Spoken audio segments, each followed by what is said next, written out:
Further amendments? Mr. Chairman, I have another amendment at the desk. This is Amendment 51.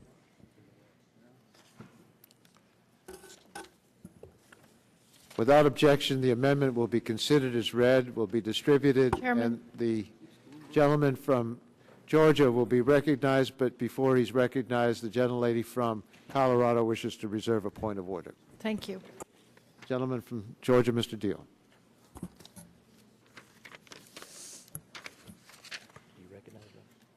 Did he recognize me? Mr. Deal. Oh, thank you, Mr. Chairman. I would like to call particular attention to this amendment. It is one that we have discussed in this committee before, and for those who are on the committee in the past, you have heard from your community pharmacists on this issue. For those of you who are new to the committee, I assure you, you will hear from your community pharmacists on the issues embodied in this amendment. This is an issue that I raised last year, and when I offered this amendment in legislation last year, I was persuaded by the Democrat majority to withdraw it on the condition that we would have a hearing and a bipartisan conference with pharmacists and other stakeholders in the pharmaceutical delivery industry. I am still waiting for that conference to be scheduled, and as you know, it has not happened. Now, there are three components to this particular amendment, and I would hope you would listen to them. One of them is that it deals with a provision that was put into regulations, and it was contrary to the intentions of this committee, and we've been unable to correct it.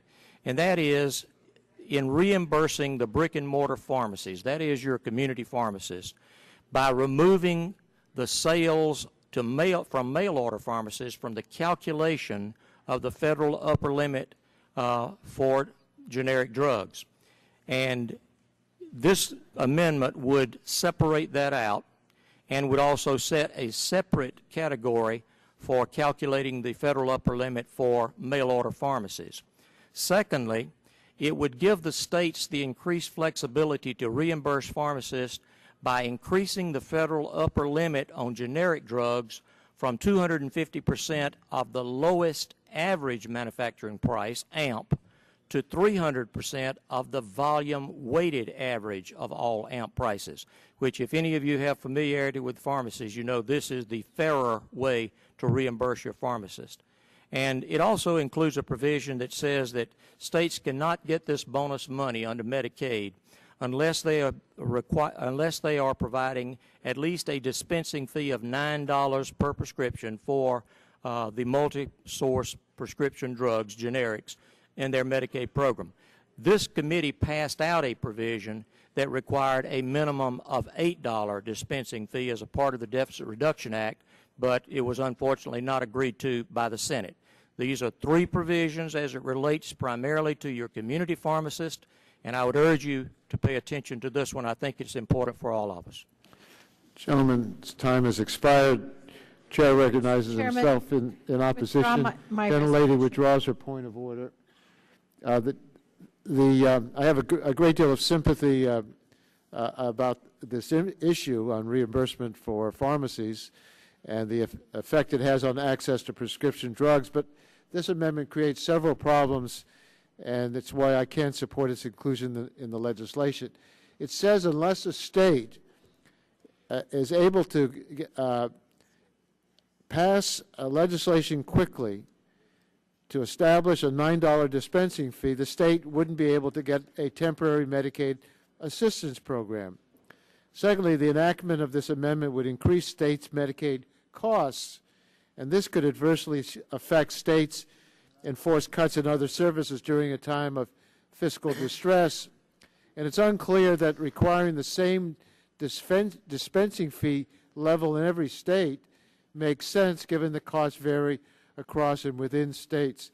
I appreciate the gentleman's interest in looking into the issue of pharmacy reimbursement, but this is not the right vehicle for addressing this issue. Would the gentleman yield? And I would therefore have to the gentleman yield for a brief moment? Yield to the gentleman. Mr. Chairman, I appreciate it, and I think the intent of the gentleman, and I think you're going to see many of us raising the subject of the challenges community pharmacies make. They are the ones that are getting squeezed in the vice that they have no way to get out of. I think everyone has some way to pass along costs.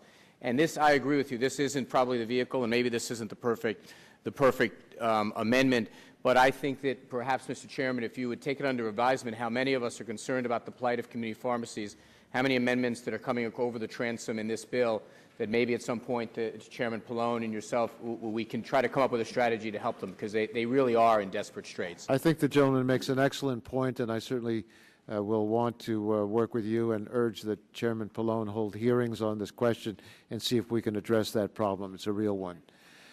Chair yields back the balance of his 3 seconds. The vote now comes on the Deal amendment. All those in favor of the amendment say aye. Aye. Opposed, no. No. The noes have it, and the amendment. Mr. Chairman, I would ask for a recorded vote on this one. Clerk will call the roll.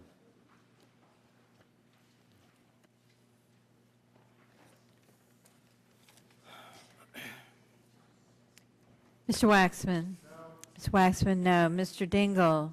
Mr. Dingell votes no. Mr. Markey? Mr. Markey, no. Mr. Boucher? Mr. Pallone? Mr. Pallone, no. Mr. Gordon? Mr. Rush? Mr. Rush, no. Ms. Eshoo? Ms. Eshoo, no. Mr. Stupak? Mr. Stupak, no. Mr. Engel? Mr. Engel, no. Mr. Green? Mr. Green, no. Ms. DeGette? Ms. DeGette, no. Mrs. Capps? Mrs. Capps, no. Mr. Doyle? Ms. Harmon? Ms. Harmon, no. Ms. Schakowsky? Ms. Schakowsky, no. Mr. Gonzalez? Mr. Gonzalez, no. Mr. Inslee? Mr. Inslee, no. Ms. Baldwin? Ms. Baldwin? Ms. Baldwin, no. Mr. Ross? Mr. Ross, no. Mr. Weiner? So much for a Mr. Weiner, no. Mr. Matheson? Mr. Butterfield? Mr. Butterfield, no. Mr. Melanson? Mr. Melanson, no. Mr. Barrow? Mr. Barrow votes no. Mr. Hill? Mr. Hill, no. Ms. Matsui? Ms. Matsui, no. Mrs. Christensen? Mrs. Christensen, no. Ms. Castor? Ms. Castor, no. Mr. Sarbanes? Mr. Sarbanes, no. Mr. Murphy of Connecticut? Mr. Murphy of Connecticut, no. Mr. Space? Mr. Space, no. Mr. McNerney? Mr. McNerney, no. Ms. Sutton? Ms. Sutton, no. Mr. Braley? Mr. Braley, no. Mr. Welch? Mr. Welch, no. Mr. Barton? Mr. Barton, aye. Mr. Hall? Mr. Upton? Mr. Stearns? Mr. Deal? Aye. Mr. Deal, aye. Mr. Whitfield? Mr. Shimkus? Mr. Shattuck? Aye. Mr. Shattuck, aye. Mr. Blunt? Yes. Mr. Blunt, aye. Mr. Boyer? Mr. Radonovich? Mr. Pitts? Mr. Pitts votes aye. Ms. Bono Mack? Mr. Walden? Mr. Walden votes aye. Mr. Terry? Mr. Rogers? Aye. Mr. Rogers, aye. Mrs. Myrick? Mr. Sullivan? Mr. Murphy of Pennsylvania? Aye. Mr. Murphy of Pennsylvania, aye. Mr. Burgess? Aye. Mr. Burgess, aye. Ms. Blackburn? Mr. Gingrich? Aye. Mr. Gingrich, aye. Mr. Scalise? Other members wish to respond to the vote? Mr. Hall? Aye. Aye. Mr. Hall votes aye. Any other members wish to be recorded? If not, the clerk will tally the vote. On that vote, Mr. Chairman, the ayes were 11 and the nays were 32. 11 yes, 32 no. The amendment's not agreed to.